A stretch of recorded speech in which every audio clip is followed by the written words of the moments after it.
ఈ నూతన సంవత్సరం మీ జీవితంలో వెలుగులు నింపాలని కోరుకుంటూ హరీష్ అకాడమీ అందిస్తోంది అన్ని ఆన్లైన్ కోర్సులపై భారీ డిస్కౌంట్ ఆఫర్స్. ఏపీపీఎస్సీ గ్రూప్ 1, 2 గ్రామ సచివాలయం, జేఎల్, డిఎల్ ఫుల్ కోర్స్ ఏదైనా ₹499 మాత్రమే. TSPSC group 1, group 2, group 3 and 4 full course ఏదైనా ₹499 మాత్రమే. ఈ అన్ని కోర్సుల వ్యాలిడిటీ 6 నెలలు. ఈ ఆఫర్ డిసెంబర్ 31 నుండి జనవరి 5 వరకు మాత్రమే. తెలుగు రాష్ట్రాలలో 2 లక్షల మంది పర్చేస్ చేసిన క్లాసెస్ ఖచ్చితంగా జాబ్ సాధించే విధంగా లెజెండరీ ఫ్యాకల్టీచే రూపొందించబడిన స్టాండర్డ్ ఆన్లైన్ క్లాసెస్. మరెందుకు ఆలస్యం? వెంటనే హరీష్ అకాడమీ యాప్ను డౌన్లోడ్ చేసుకోండి, విజయం సాధించండి. Harish, the best academy. Phone number 8341116915.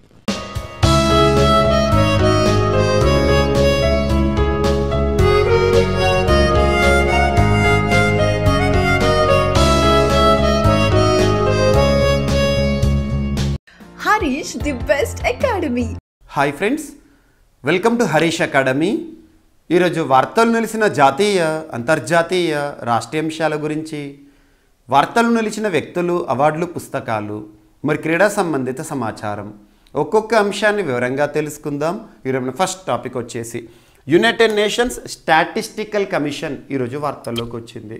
So కొత్త సంవత్సరంలో కొత్త టాపిక్. సో యుఎన్ఎస్సి అంటాం, యునైటెడ్ నేషన్స్ స్టాటిస్టికల్ కమిషన్. యుఎన్ఎస్సీలు రెండుగా మనం చూస్తాము. ఒకటి ఐక్యరాజ్య సమితికి సంబంధించిన భద్రతా మండలి, యునైటెడ్ నేషన్స్ సెక్యూరిటీ కౌన్సిల్.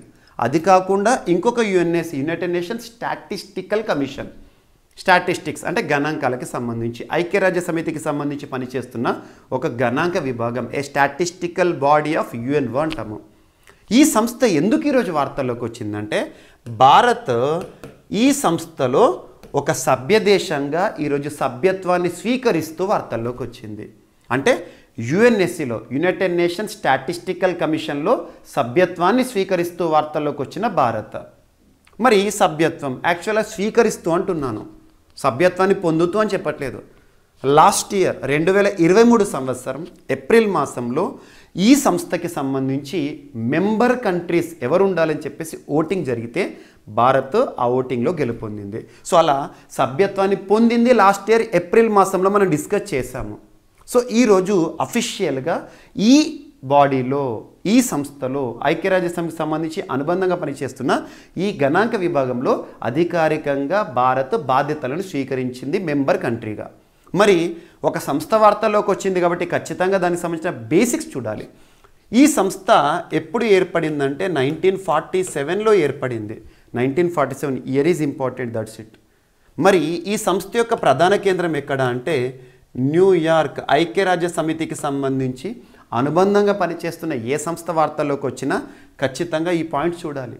మరి ఈ సంస్థలో ఎన్ని దేశాలు సభ్యత్వాన్ని కలిగి ఉంటాయంటే 24 దేశాలు.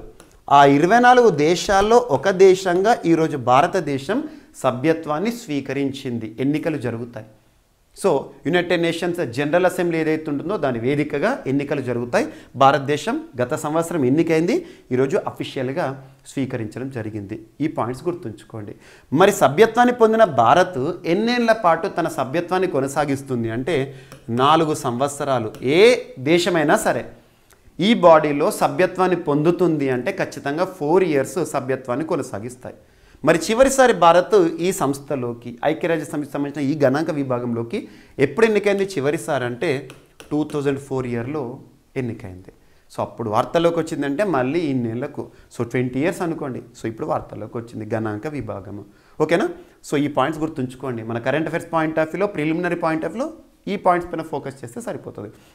ఇక మనము 2023కి సంబంధించి భారతదేశం చాలా అంతర్జాతీయ సంస్థలకు మెంబర్గా కానీ అధ్యక్ష బాధ్యతలను కానీ నిర్వర్తిస్తూ వార్తల్లోకి వచ్చింది. ఉదాహరణకు తీసుకుంటే G20 కానివ్వండి, షాంఘై కోఆపరేషన్ ఆర్గనైజేషనే కానివ్వండి, and at the same time Wassenaar అరేంజ్మెంటే కానివ్వండి, ఏషియా పసిఫిక్ పోస్టల్ యూనియనే కానివ్వండి, ఇలా చాలా అంతర్జాతీయ అంశాలకు సంబంధించి, అంతర్జాతీయ కూటమిలకు సంబంధించి భారత్ అధ్యక్ష బాధ్యతలను అద్భుతంగా నిర్వర్తించింది 2023. ఎప్పటికీ గుర్తుండిపోతుంది. సో అలా ఇప్పుడు మనం 2024లో ఇటువంటి టాపిక్స్ని కొనసాగిస్తున్నాం. మీకు వీటికి సంబంధించిన సంపూర్ణ సమాచారాన్ని నేను జీవీకే స్టడీ సర్కిల్ యాప్లో ఇప్పటి వరకు ఇన్స్టాల్ చేసుకొని వారెవరైనా ఉంటే ఈరోజు ఇన్స్టాల్ చేసుకోండి. అందులో సైంటిఫిక్ అప్రోచ్తో కరెంట్ అఫైర్స్ని మీతో డిస్కస్ చేస్తున్నాను. CA 360 కోర్స్ ఉంటుంది. అందులో నేను ఇచ్చిన ప్రతి PDF, ప్రతి video, special videos, quick revision videos ఖచ్చితంగా చూడండి. అట్లీస్ట్ ఆ టాపిక్స్ని మీరు చూడండి, వాటి నుండి ఖచ్చితంగా క్వశ్చన్స్ వస్తాయి. సో ఓకేనా. సో ఇది మనకు ఈరోజు first topic, India elected to UN statistical body last year. ఈరోజు బాధ్యతలను స్వీకరిస్తూ వార్తల్లోకి వచ్చింది. ఎనఫ్. అండ్ నెక్స్ట్ వచ్చేసి ఇంటర్నేషనల్ షుగర్ ఆర్గనైజేషన్. మరి ఈ సంస్థ యొక్క ప్రధాన కేంద్రం ఎక్కడ అంటే లండన్ ప్రధాన కేంద్రంగా పనిచేస్తుంది. గత సంవత్సరం ఇయర్ ఎండింగ్లో లండన్ ప్రధాన కేంద్రంగా పనిచేస్తున్న ఇంటర్నేషనల్ షుగర్ ఆర్గనైజేషన్ సంబంధించిన 63వ సదస్సు జరిగింది. లండన్లో జరిగింది, ప్రధాన కేంద్రంలో జరిగింది. అందులో భారత్ ఎన్నిక అనేది మనం ఆల్రెడీ డిస్కస్ చేసాం. ఈ రోజు నుండి జనవరి 1, 2024 నుండి అఫీషియల్గా భారత్ ఈ సంస్థకి అధ్యక్ష హోదాని బాధ్యతని స్వీకరిస్తూ వార్తల్లోకి వచ్చింది. సో కాబట్టి ఎగ్జామినేషన్లు అడుగుతారు, international sugar organization head quarter ఎక్కడ, ఎందుకు వార్తల్లోకి వచ్చింది, భారత్తో సంబంధం ఏంటి. సో షుగర్కి సంబంధించి షుగర్ ఎక్స్పోర్టింగ్ విషయంలో కానివ్వండి, అంతర్జాతీయ ప్రమాణాల విషయంలో కానివ్వండి, వివిధ అంశాలపైన ఈ సంస్థ కీలక పాత్ర పోషిస్తుంది. ఇందులో సభ్య దేశాలు 83 ఉంటాయి దాదాపుగా. అందులో భారతదేశము సభ్యత్వంతో ఉంది. ఈరోజు అధ్యక్ష బాధ్యతలను స్వీకరిస్తూ వార్తల్లోకి వచ్చింది. ఓకేనా. అండ్ నెక్స్ట్ వచ్చేసి బ్రిక్స్. సో బ్రిక్స్ కూడా వార్తల్లోకి వచ్చింది. ఎందుకంటే బ్రిక్స్లో రీసెంట్గా సభ్యత్వంతో వార్తల్లోకి వచ్చిన అర్జెంటీనా ఫార్మల్గా బ్రిక్స్లో సభ్యత్వం నుండి తిరస్కరిస్తూ వార్తల్లోకి వచ్చింది. Formally rejected membership in bricks అని చెప్పేసి హైలైట్ ఇన్ఫర్మేషన్ వార్తల్లోకి వచ్చింది. సో ఇక్కడ బ్రిక్స్కి సంబంధించి ఇటీవల జరిగిన పరిణామాలు ఏంటో చెప్తాను. బ్రిక్స్కి సంబంధించి 15వ శిఖరాగ్ర సదస్సు సౌత్ ఆఫ్రికా, దక్షిణాఫ్రికా దేశంలోని జోహాన్నస్బర్గ్ వేదికగా ఆగస్టు 2023లో జరిగింది. ఆగస్టు 22 నుండి 24 వరకు 3 రోజుల పాటు శిఖరాగ్ర సమావేశం అంటే ఇందులో మెంబర్ కంట్రీస్ ఏవైతే ఉంటాయో ఆ దేశాధినేతలు ఉంటారు కదా, వారు పార్టిసిపేట్ చేసే సదస్సులు. అప్పుడు మనకు ఆగస్టు 23 ఇంపార్టెంట్ డే, చరిత్రలో నిలిచిపోయింది. చంద్రయాన్ 3 ప్రయోగం విజయవంతము. ఆ సమయంలో భారత ప్రధాని నరేంద్ర మోదీ గారు సౌత్ ఆఫ్రికాలో ఉన్నారు. సో అప్పుడు 15th సదస్సు జరిగింది, సౌత్ ఆఫ్రికా అధ్యక్షత జరిగింది. అప్పుడు బ్రిక్స్లో కొత్త సభ్యత్వం పొందుతూ కొత్తగా సభ్యత్వాన్ని స్వీకరిస్తున్న దేశాలు కానీ 6 దేశాలు. బ్రిక్స్ అంటే 5 దేశాల కూటమి. 5 ఏంటిది? Brazil, Russia, India, China, south Africa. వీటికి తోడు 6 దేశాలు చేరనున్నాయి. 2024 జనవరి 1 నుండి వారి యొక్క సభ్యత్వం అధికారికంగా అమల్లోకి రానుంది అని చెప్పేసి మనం డిస్కస్ చేసాం. ఈరోజు జనవరి 1 కదా, సభ్యత్వం అనేది అఫీషియల్గా రావాలి. కానీ అర్జెంటీనా దేశం ఎక్కడ ఉంటుంది? దక్షిణ అమెరికా ఖండంలో ఉంటుంది, సౌత్ అమెరికా కాంటినెంట్లో ఉంటుంది.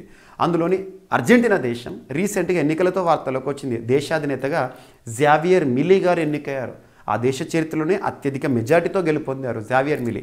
తను కమ్యూనిస్టు కూటమిలో చేరడాన్ని వ్యతిరేకిస్తున్నారు. ఎన్నికల మేనిఫెస్టో సందర్భంగా కూడా చెప్పారు, కమ్యూనిస్టులకు మేము వ్యతిరేకమని, అమెరికాతో ఫార్మల్ రిలేషన్స్ మెయింటైన్ చేయడం అని చెప్పేసి ఇందులో భాగంగా. సో ఇక్కడ బ్రిక్స్ కూటమి నుండి మేము సభ్యత్వాన్ని స్వీకరించడాన్ని తిరస్కరిస్తున్నామని చెప్తూ వార్తల్లోకి వచ్చింది. గుర్తుంచుకోండి, కొత్తగా 6 దేశాల చేరిక ఏంటిది? Saudi Arabia, Egypt, United Arab Emirates, Argentina, Iran, Ethiopia. And ఈ బ్రిక్స్ కూటమిలో మాకు కూడా సభ్యత్వం ఇవ్వని చెప్పేసి ఇటీవల అప్లై చేసిన దేశంగా పాకిస్తాన్ వార్తల్లోకి వచ్చింది. పాకిస్తాన్ గుర్తుంచుకోండి, ఈ పాయింట్స్ లింక్ చేసుకోండి. అండ్ నెక్స్ట్ PSLV C58 ఈరోజు మార్నింగ్ నుండి మనం వార్తల్లో చూస్తున్నాం. PSLV C58 ఇస్రో ప్రయోగము. సో ఇక్కడ PSLV C58కి సంబంధించి యాక్చువల్గా ఇస్రోకి సంబంధించి the most successful launch vehicle PSLV C58 రాకెట్. సో అలా ఈ PSLVకి సంబంధించి అసలు ఏమేం పాయింట్స్ మనకి ఎగ్జామినేషన్ పాయింట్ ఆఫ్ వ్యూలో అడుగుతారో చూద్దాము. సో నూతన సంవత్సరం జనవరి 1వ తేదీ 2024. So Satish Dhawan space centre, మనం షార్ కేంద్రం అంటాం, ఇస్రో లాంచింగ్ ప్యాడ్. ఇస్రోకి సంబంధించి ఏ ప్రయోగమైనా కూడా ఎక్కడ జరుగుతుంది? తిరుపతి జిల్లా షార్ కేంద్రం శ్రీహరికోట నుండి జరుగుతుంది. సో ఈరోజు మార్నింగ్ మనం చూసాము. సో PSLV C58 రాకెట్ని ప్రయోగించడం జరుగుతుంది. సో 4 దశల రాకెట్ అనుసంధానం పనులు పూర్తి చేసి ఎంఎస్టీ నుంచి ప్రయోగ వేదికకు అనుసంధానం చేశారు. అసలు పిఎస్ఎల్వి C-58 యొక్క ప్రత్యేకతలో రాకెట్ 44.4 మీటర్స్ పొడవు కలిగి ప్రయోగ సమయంలో 260 టన్నుల బరువు ఉంటుంది. ప్రయోగాన్ని 4 దశల్లో 21.55 నిమిషాల్లో పూర్తి. అండ్ నెక్స్ట్ రాకెట్ మొదటి దశలో 2 స్ట్రాఫ్రాన్ బూస్టర్స్తో నింపిన 24.4 టన్నుల ఘన ఇంధనము, కోర్ అలోన్ దశలో నింపిన 138 టన్నుల ఘన ఇంధనంతో 109.40 సెకండ్లు పూర్తి చేస్తారు. గుర్తుంచుకోండి.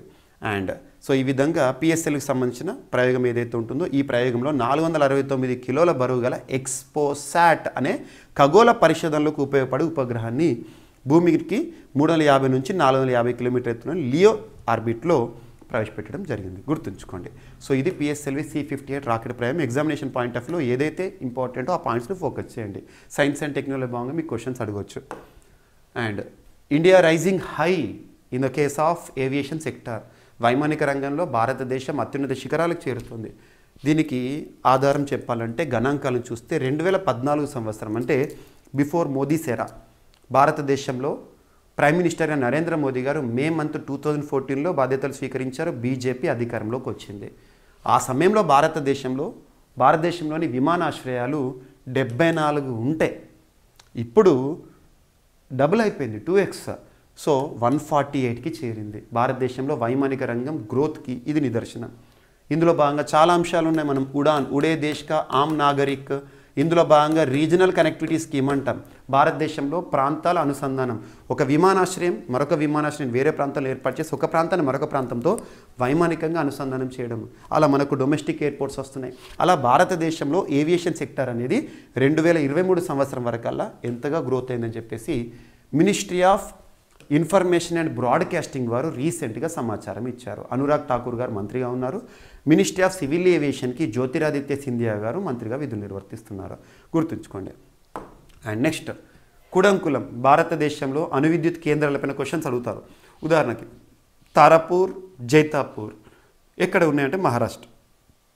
అండ్ రావత్ బట్ట రాజస్థాన్, కైగా కర్ణాటక, కాక్రపార గుజరాత్, నరోరా యూపీ. సో అలా కుడంకులం అణువిద్యుత్ కేంద్రం అనగానే మనకు తమిళనాడు గుర్తుకొస్తుంది.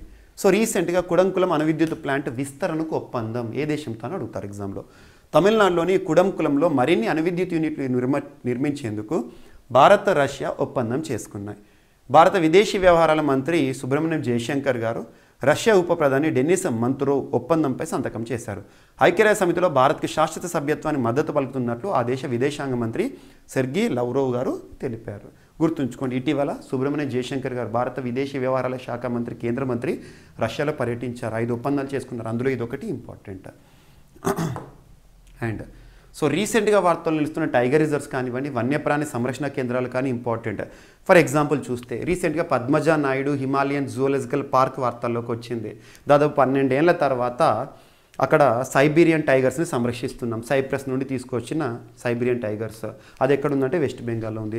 రీసెంట్గా వాల్మీకి టైగర్ రిజర్వ్ వార్తల్లోకి వచ్చింది. ఆ టైగర్ రిజర్వ్లో పులుల జనాభా డబుల్ అయింది. జనాభా రెట్టింపు, పులుల జనాభా. అలా రీసెంట్గా ఒక పులి ఆనవాళ్ళు కనుగొనడం జరిగింది. ఎక్కడ అంటే so Neora valley national park. ఎగ్జామినేషన్లో డైరెక్ట్ అడుగుతారు. ఇటీవల వార్తల్లోకి వచ్చిన నియోరా వ్యాలీ నేషనల్ పార్క్ అనేది ఎక్కడ?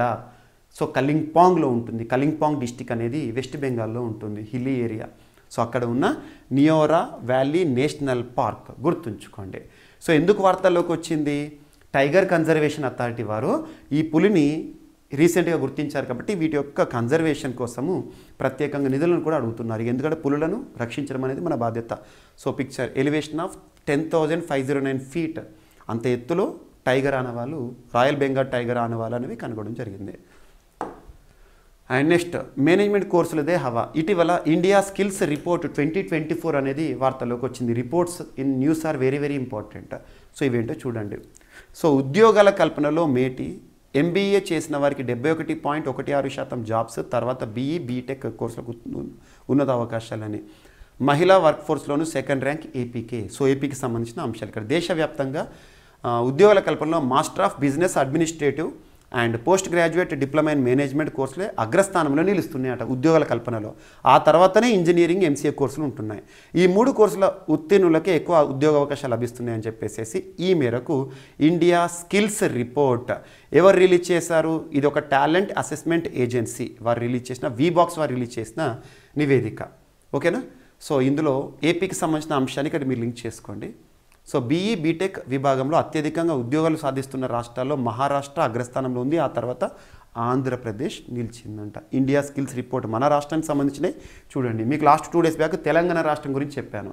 సో ఈ రిపోర్ట్ని ఎవరు తయారు చేస్తారు, రిపోర్ట్ పేరేంటి, ఏ విధంగా నైపుణ్యానికి సంబంధించి ఉపాధి అవకాశాలు పొందుతున్నారో చూపించే ఒక నివేదిక. ఓకేనా?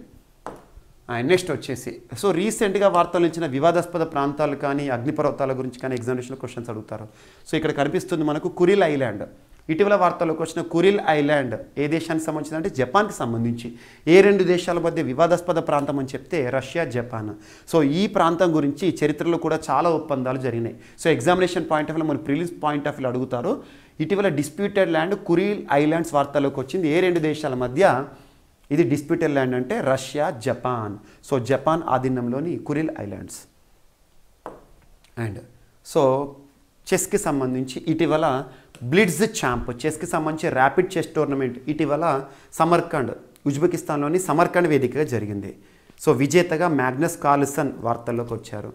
అండ్ ఇప్పుడు మళ్ళీ బ్లిట్జ్ ఛాంపియన్గా కూడా కార్ల్సన్, నార్వేకి చెందిన మ్యాగ్నస్ కార్ల్సన్ మరొకసారి చెస్ ఛాంపియన్గా, ప్రపంచ చెస్ బ్లిట్జ్ ఛాంపియన్గా వార్తల్లోకి వచ్చారు. So defending champion Magnus Carlsen ప్రపంచ బ్లిట్జ్ చెస్ ఛాంపియన్షిప్ను నిలుపుకున్నాడు. 21 రౌండ్ల నుంచి 16 పాయింట్లతో అతడు విజేతగా నిలిచాడు. గుర్తుంచుకోండి. ఓకేనా? రన్నర్ అప్గా హంపి. ఓకేనా? సో ఫిడే, ఫెడరేషన్ ఇంటర్నేషనల్ డెస్ ఈ చెస్కి సంబంధించి అంతర్జాతీయ స్థాయిలో క్రీడలు నిర్వహించే ఒక అంతర్జాతీయ సంస్థ. సో ఇవి ఫ్రెండ్స్ ఈరోజు వార్తలు ఇచ్చిన అంశాలు ఒకసారి హ్యాపీగా చూస్తే India elected to UN statistical body and ఈరోజు సభ్యత్వాన్ని అఫీషియల్గా స్వీకరించడం జరిగింది. ఇంటర్నేషనల్ షుగర్ ఆర్గనైజేషన్ వార్తల్లోకి వచ్చింది. నెక్స్ట్ బ్రిక్స్ సభ్యత్వాన్ని తిరస్కరిస్తూ వార్తల్లోకి వచ్చిన Argentina. And PSLV C-58 rocket ప్రయోగము. Next rising high, India thriving aviation industry, భారతదేశంలో వైమానిక రంగం ఎదుగుదల ఎలా ఉందని. కుడంకులం అణువిద్యుత్ ప్లాంట్ విస్తరణకు భారత్ రష్యాతో ఒప్పందాన్ని కుదుర్చుకుని వార్తల్లోకి వచ్చింది. సో ఇటీవల ఒక టైగర్ ఆనవాలు మొదటిసారి కనుగొనడం జరిగింది. నియోరా వ్యాలీ నేషనల్ పార్క్, అది కలింపాంగ్ వెస్ట్ బెంగాల్లో ఉంది. సో ఇండియా స్కిల్స్ రిపోర్ట్ ఏపీకి సంబంధించిన ప్రత్యేకత చూడండి. సో వివాదాస్పద కురిల్ ఐలాండ్స్ ఏ 2 దేశాల మధ్య అంటే రష్యా, జపాన్. అండ్ ప్రపంచ బ్లిట్జ్ ఛాంపియన్గా మ్యాగ్నస్ కార్ల్సన్ గారు మరొకసారి వార్తల్లోకి వచ్చారు. సో ఇవి ఫ్రెండ్స్ ఈరోజు వార్తలు నిలిచిన అంశాలు. మిస్లేనియస్ అంశాలను మిగిలిపోతే రేపటి క్లాస్లో జోడించి మరొకసారి నేర్చుకుందాం. రేపు కలుద్దాం. Thank you.